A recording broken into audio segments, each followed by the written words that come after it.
What's going on, crew? Hello there. Fancy seeing you here. Give me a one in the chat. Actually, give me a hashtag replay first if you're watching the replay, because we're going to jump in and talk about high blood sugars, a common frustration for those of us living with type 1 diabetes or insulin-dependent diabetes. Really, everyone with diabetes, high blood sugars is an issue. But today we're focusing specifically on insulin-dependent. So give me a hashtag replay if you're watching the replay. If you're watching live, I am pumped to be here with you because today's going to be an engaging live. Lots of participation. So hopefully we get tons of people in here to get some answers going because it's going to be a lot of fun. I'm going to dive into some specifics. Now with higher blood sugars, actually, you know what? Before we dive in, you got to make sure we are in fact live. So if you can hear me, give me a 1 in the comments. To make sure we are live. Oh, you guys got a little sample of that. You guys know about these? Drop a renegade in the chat if you've got one of those, because not a lot of people know about it. I think it's a pretty fun thing that we get to share. I found out I found out recently that a lot of people didn't know those were in their welcome packages, and they threw them away on accident. We had to send some extras out. Thankfully, we had some extras, and it looks like we are live. Oh, you guys are already liking it. I love it. I love it. I love it. All right, but no ones in the chat yet. Give me a 1 if you can hear me. I really hope this thing's on because I thought it was fun. All right, so it looks like we have audio. I'm just going to roll with it, and hopefully you guys can hear me. So high blood sugars. It's a big part of today's conversation. There we go. We got some ones. All right, you guys are here. We got Freddie. We got Ali. Fantastic. Thanks for showing up. So today is going to be a participatory live. You guys got to be ready at the keyboard. You're going to be typing on your mobile devices. I'm going to be asking you guys some questions. First one, have you had a high blood sugar in the last month? We got Kim in the chat with a 1 as well. High blood sugar in the last month, yes or no? Give me that real quick. And I'm going to have a sip of my coffee, which makes some people go high. Got a yes. All right. Blood sugar in the last month that went high. Now a blood sugar that went high in the last week. Give me a yes for that. And notice I did say yes. We're getting to a point where I think we all know that everyone's probably had a high blood sugar, a single high blood sugar in the last month, especially in the last week. So more yeses coming in. I love it. All right. Now give me the word high if you've had a high blood sugar today. And I'm going to type it in. Boom, there's me. I went high today. So you guys know there's no judgment at all. In fact, let's see where I'm at now. Let's get the magic reading. Woo, back in range. I jumped 3 points out of range. It's like, darn it, man, I missed it. I was doing so good today. But high blood sugars, we got high in the chat. Other people are also going high today. Fantastic. I mean, it's not fantastic, but you're one of us, right? Someone says high meaning above the 400 or above the range. Great question. High, and that is a fantastic question. If you test on a meter, it'll just say the 2 letters HI, right? Or on a CGM, it says the word high. High meaning out of range. So the standard range is 70 to 180. So if you've been above 180 milligrams per deciliters today, if you've been above a 10 for millimoles per liter today, drop the word high in the chat. We got above range from Kim. Yep, great clarification. So that's a great question, Freddie. I'm so glad you asked that. Yeah, I'm hoping most of us haven't been above 400 today. That would be rough. All right, so you got high. Okay, now everyone's dropping in the highs. Yeah, okay. So above 180 or a 10 if you're outside the U.S. So a lot of people, myself included, have been high today. Most people have been high this week and this month at some point or another. This is a common issue, people. We are seeing high blood sugars, and sometimes we don't know why. Now, if you have proper attribution, we got someone who's high now. I was high 10 minutes ago, so I'm right there with you. I don't know what that was. Fist bump. There you go. I was high 10 minutes ago. Now, the reasons that we go high are plentiful. There's actually a lot of reasons we go high, but I want to hear some thoughts. Give me your comments. What are some reasons that you have gone high in the past? Let's see if we get some common answers. And then I want to see if we get some unique answers. See what you guys are aware of. See if we get some people in here who have some deeper understanding of blood sugars. Why do we go high? And why have you been high in the past? I'll give you a clue just in case you need one. Give me that in the chat. You got stress. Ali says stress. Very, very true. Stress can be a tricky one because stress is very difficult to measure in terms of correcting for a blood sugar, right? We don't know if it's going to be super stressful or just a little bit stressful, especially if you're going into like a work meeting or I was training to be a firefighter for a long time and went and worked high blood sugars. Same thing as last week, because last week our stream died on us. Continuing with a question from last week that we left off on, which was, what are some things that lead to high blood sugars? I want to see the comments flooded right now. Drop, an independent comment for each thing. Just be like food, carbs, same thing. Stress, dehydration. Just start laying them out. And when I get back to the comments, I'll read through them and fill you guys in on what else we are missing. Oh, we got steroids in the chat. First thing that I see. Love it. So we got steroids as one thing that is absolutely true if we're talking about the steroids that are going to help us fight infections. I can't say that I have personal experience with anabolic steroids, but I don't know. Maybe those cause rises too, right? Now, I'm going to double check we've got our feed so that I can read your comments live, but keep throwing these in there. I want to see what kind of things cause high blood sugars for you guys so we can actually talk about what causes them, yes, but also how to fix them, what might be happening behind the scenes. And in today's training, I'm going to talk to you about a mystery that for me took me 10 years to figure out as to why blood sugars just weren't coming down, even though I was stacking insulin, which is not a safe practice. So we're going to chat about that, but keep throwing your comments in there while I'm checking for our feed. It looks like we're good. Perfect. So we got another one. Kim says, I'm here. Beautiful. I tagged Kim and she's already here. Glad to hear the tags are working. So let's keep going with our topic. So last week we talked about high blood sugars and we were just getting into, comment if you've had a high blood sugar in the last week, in the last couple of days. And then, of course, today, if you've had a high blood sugar in this day. And hilariously enough, same as last week, I entered into this training with a high blood sugar. And so let's see where we're at right now. We're kind of down a little bit. I'm at 170. But I wanted you guys to understand that it's unfortunate, but it happens where high blood sugars creep up on you. Sometimes you miscalculate. Sometimes you get stressed out. Sometimes you don't drink enough water and you end up with a high blood sugar, right? So first, I just want to dispel the myth that, there are perfect diabetics out there that literally never see high blood sugars. It's not true, right? There are people who are super on top of their diabetes, like myself, that still have highs. And sometimes it's because the insulin went bad. It's like not even your fault, right? So someone says, not today. Beautiful. Kim says, not today. Kim says, too many carbs. Yes and no, right? Too many carbs if you didn't dose for them. But carbs technically aren't the ultimate enemy with this thing. I'm going to have a sip of water, though. And what we're going to do is a live correction on camera. I'm at 170, and I'm not a huge fan of that. So I am actually going to give a little bit of insulin. There you go. You hear my beeps? Got the tandem insulin pump. All right, cool. So we've got our high blood sugars. We got steroids in the chat. Too many carbs in the chat. You guys need to participate in this one. This is an important one to participate with so I can actually use you as an example and then give you some answers for your own lives, right? That's the whole point of these things.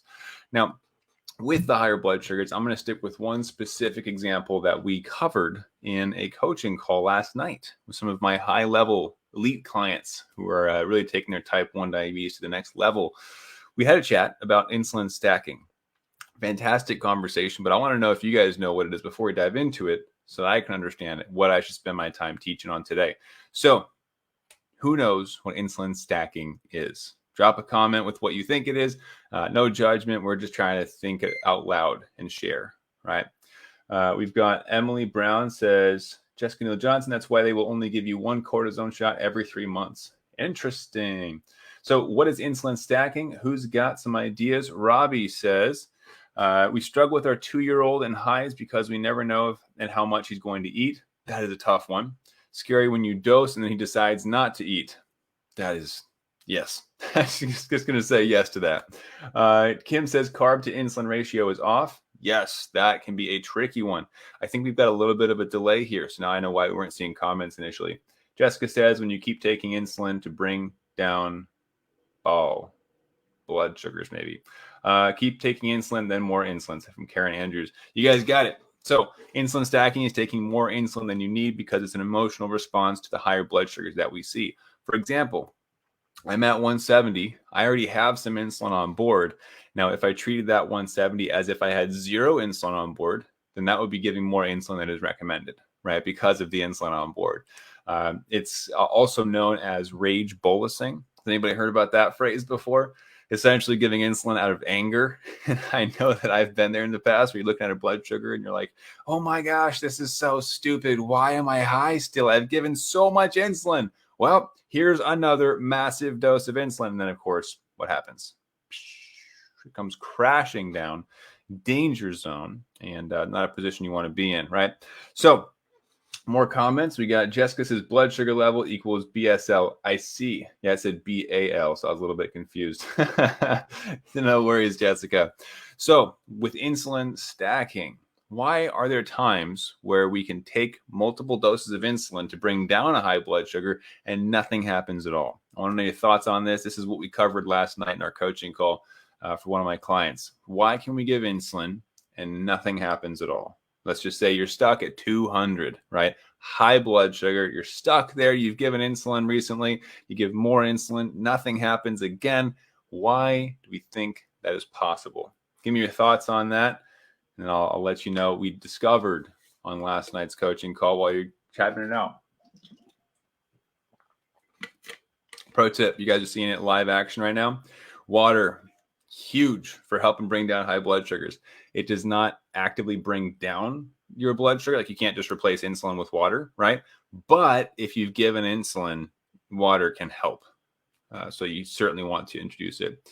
We got too much fat in diet. Fat repels insulin. Look at you, Kim. It's a good answer. Karen says, because you're worried about your numbers. Stress, also a good answer. I like it. We got another one coming through. Emily says, becoming insulin resistant. Look at you guys. So smart. I love the answers I'm getting here. So each person right in their own way. And love that we're introducing multiple different variants of this topic because diabetes is never going to be the exact same situation multiple days in a row, right? So thank you for your participation. Continue to flood the comments. Bring them in. I want to see what else you guys got. Now, the example we gave last night was, to Kim's credit, high fat, right? Now, Kim had said fat repels insulin. And while there is some truth to that, that was a different direction than we took the conversation. So in your mealtime, looking at the food that we are dosing for, we want to take into consideration more than just the carbs, right? Most of us know this these days, or at least are aware of it, where carbs are most directly correlated with a blood sugar rise, but fats and proteins lead to what? A delayed rise in most cases. Each in their own independent ways. We don't have to get into the details of why fat does what and how protein converts to glucose and all those timelines. But I want you to understand the big picture here, which is fats and proteins can lead to a delayed spike. And those are frustrating as heck because you think you nailed it, and 2-3 hours later, your blood sugars start creeping up and they just take off. And you're throwing insulin at the situation to no avail, right? And when that happens, it can feel like you're injecting water, right? I've certainly been in that situation before. Anybody else, drop a comment, water. If you've ever given so much insulin that you're starting to question if it is actually insulin or if it just maybe you filled your insulin pump or your syringe with water, let me know that I'm not the only one there with the comment water. But with these situations, it can get extremely frustrating, right? Because we're giving insulin and our expectations do not match our reality. Expectation is I give insulin, the blood sugar is going to stop spiking and come back down. We got Kim says we all have. Karen says water. Yeah, you guys know what's going on. Every diabetic's probably experienced that at some point, right? But what we expect doesn't match our reality. With the insulin going in, blood sugars continuing to go up. More insulin goes in, blood sugars continue to go up. Or in the first example I gave, blood sugars are already up there. Maybe you forgot to check on your blood sugars. They're already at 200 and they've been there for an hour. Ugh, right? That doesn't feel good to see. You're like, oh, shoot, I've been out of range this whole time. That's going to certainly hurt my time in range reports, right? But what we do then is we give the correction of insulin. We expect it to start working. Nothing happens, right? Hour goes by, we give another correction, which is technically too soon, right? And that's where it becomes insulin stacking. Nothing happens again. Another hour goes by, and you're thinking to yourself, what the heck is going on? Give more insulin. And we start getting aggressive with it to a point where it's almost dangerous, right? And I am not condoning this strategy. I'm just saying this is something that most of us have probably done at some point or another, right? At least I have. Now, when we get to that point, is it that insulin has been replaced with water? Are we actually injecting water? No, right? It's the same insulin that's been working the whole day in those cases. Is it that the insulin has lost its effectiveness? Possibly, right? Maybe you were out at the beach all day. You left your insulin in the hot, direct sunlight, and maybe the insulin has lost its potency, right? Definitely a possibility in cases like that. Or if you're out in Arizona where it's 115 degrees during the day and you just were outside and it got cooked, right? But if it's not one of those extreme situations, or maybe you're out, hiking around Alaska in the middle of winter where it's 40 below zero and your insulin froze, right? There are certain circumstances where that could have happened. But assuming all independent variables are constant, and the only variable we have to worry about is the blood sugar coming down and the insulin working to bring the blood sugar down, we have to look at what happened recently. So how do we get into this position with a higher blood sugar? In this case, the example given was a hamburger. And hamburgers are awesome. I don't know if you guys have had a hamburger recently, but this client of mine, one of their goals is to be able to have a hamburger, enjoy it, and then not see a spike of blood sugar, right? Now, hamburgers are tricky because, similar to pizza, we've got carbs and fats and proteins, right? But more specifically, carbs and fats. Those are the tricky ones that you got to have a strategy for if you're going to nail the bolus, right? So with this example, we looked back at the recent events, saw there was a hamburger, a fun meal that happened to be there. And the insulin that was given seemed due to nothing. It wasn't for hours of insulin corrections that were given, insulin stacking, that blood sugars finally came back down. So at first glance, it looks like the insulin was not doing its job, right?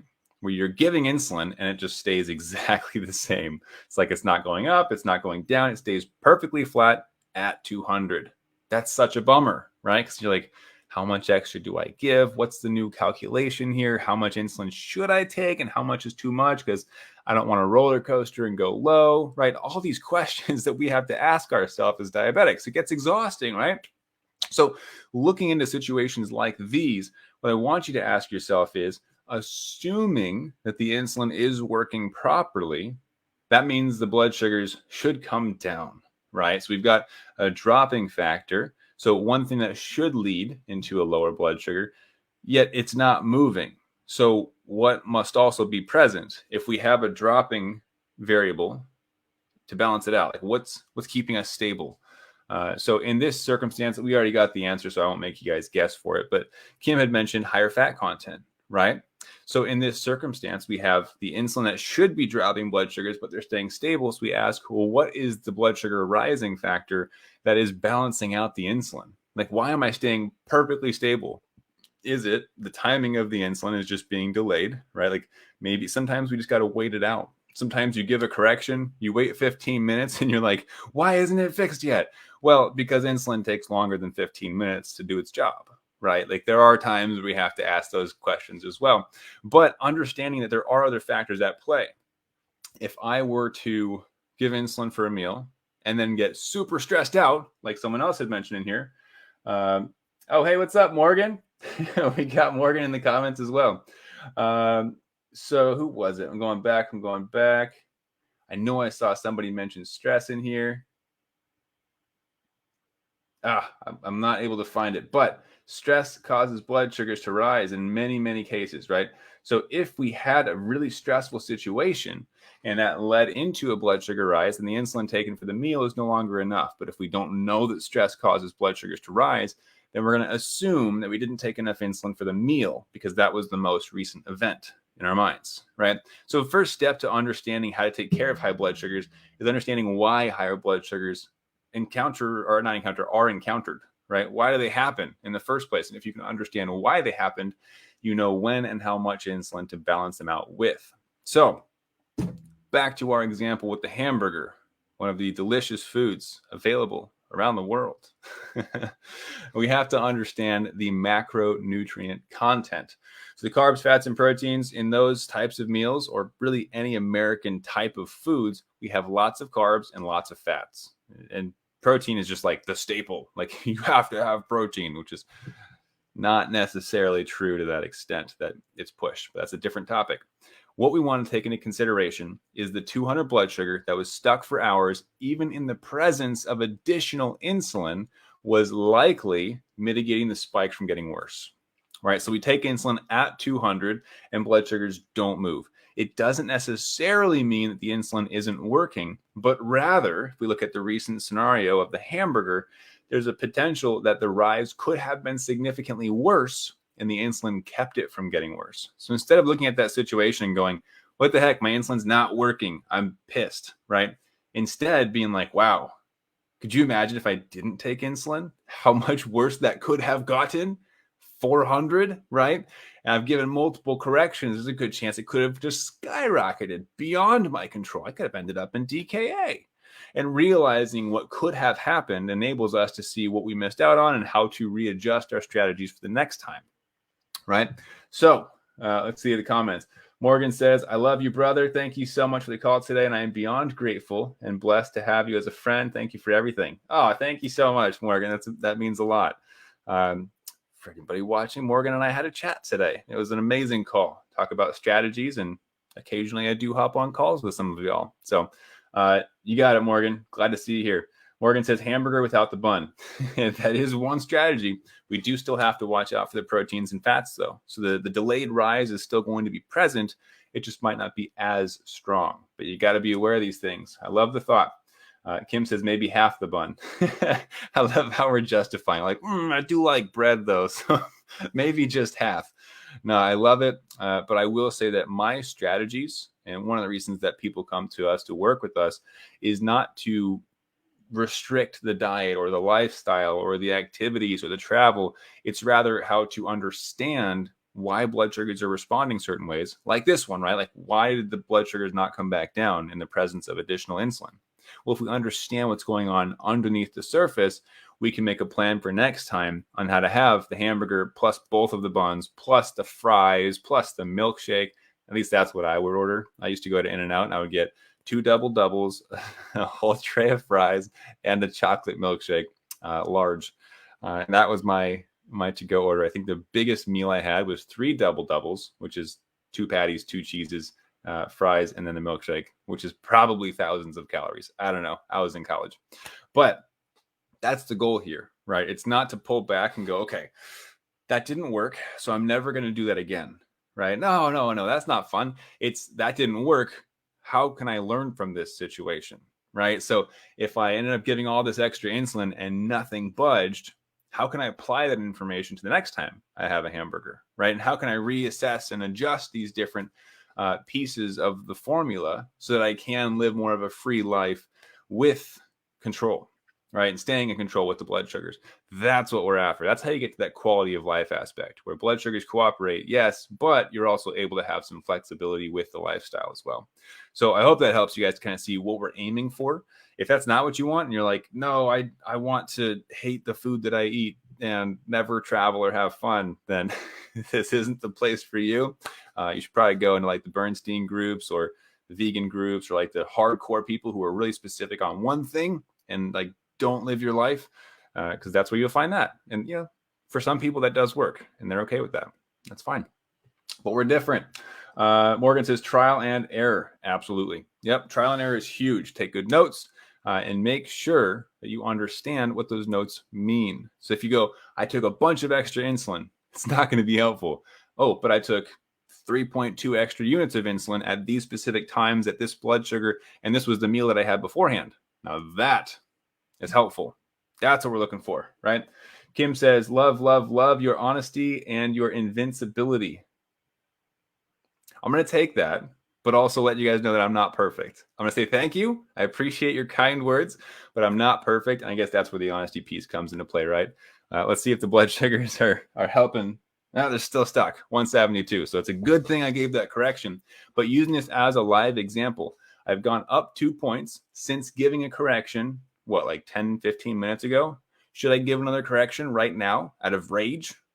No, I should patiently wait and look at my blood sugar patterns. Look at how much insulin on board I have. Look at the last meal I had. Was it high in fat, high in protein? Did I forget to dose for something, right?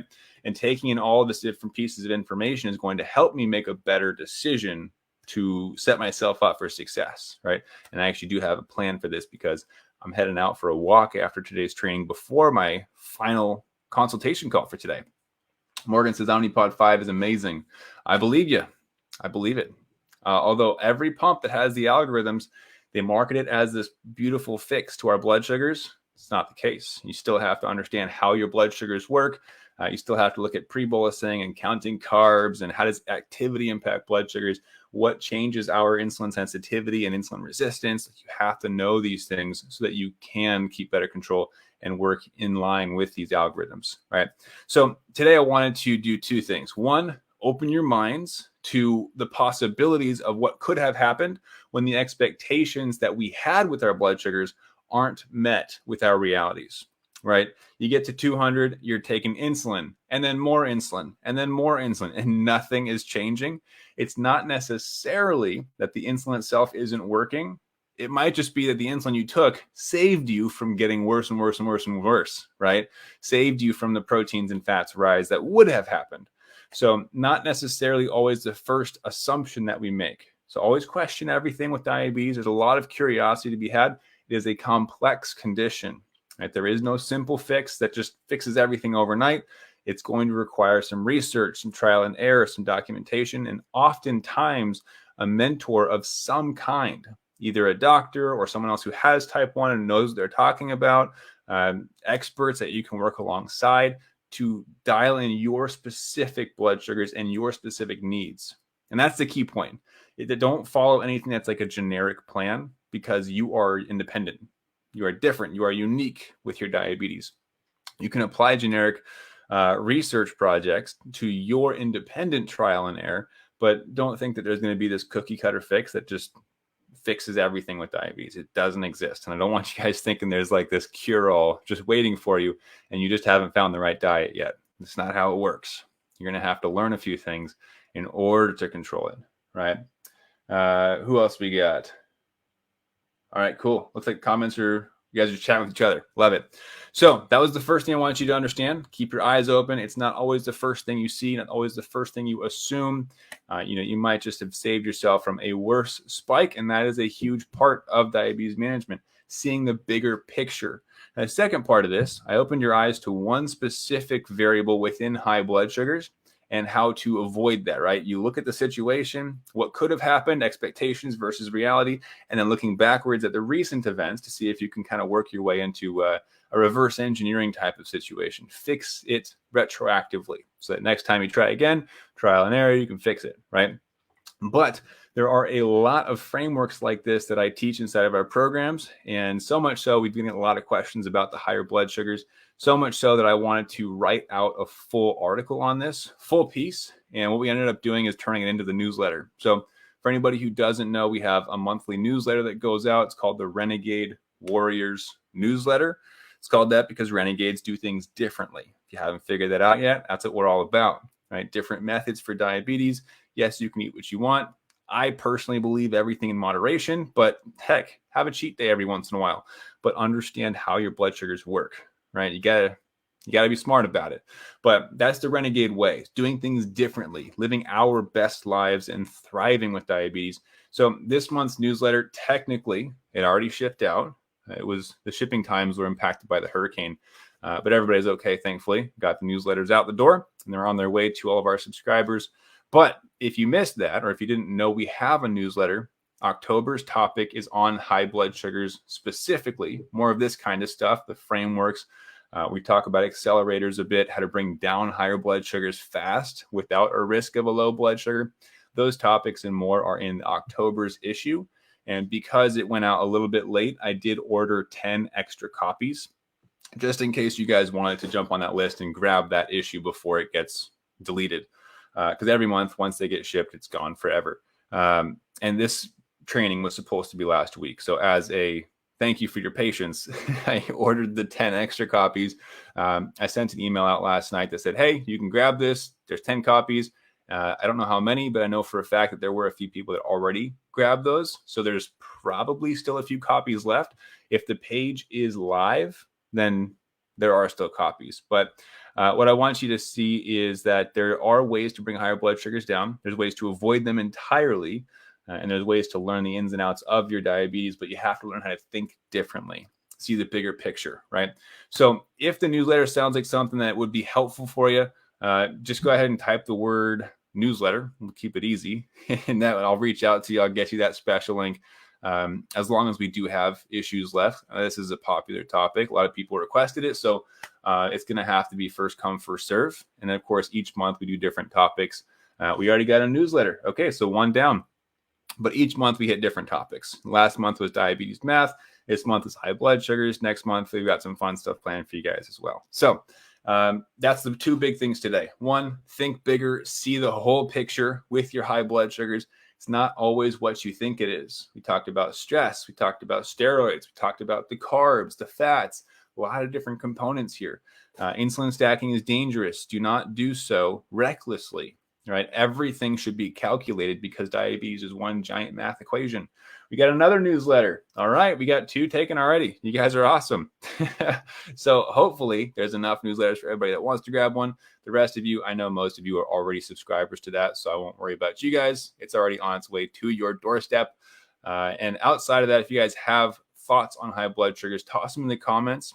If there's enough popularity, maybe we'll do a round 2 on this one and make sure you guys get the info you need. All right, so hopefully you enjoyed this training. Like I said, I'm going to get outside, go for a little walk. That's one of the accelerators that I talk about in that newsletter issue. I cover a couple other strategies as well, but that's the one I'm using right now. I hope you have, another one. Mandy, newsletter, please. You got it. That's 3 down. I don't know if we have any more than that. So like I said, first come, first serve, but I'll reach out to anybody who comments newsletter either way. So thank you guys for hanging out. Morgan says, thank you so much, Matt. You got it, Morgan. You guys have been so much fun hanging out, and appreciate you guys jumping in the comments because it helps me to see what is helpful for you so we can personalize this. All right. So I'll see you guys next week, every week, Thursday at 4 p.m. Pacific, 7 p.m. Eastern. Have an amazing rest of your day and keep up the fight. I'll see you guys later. Bye.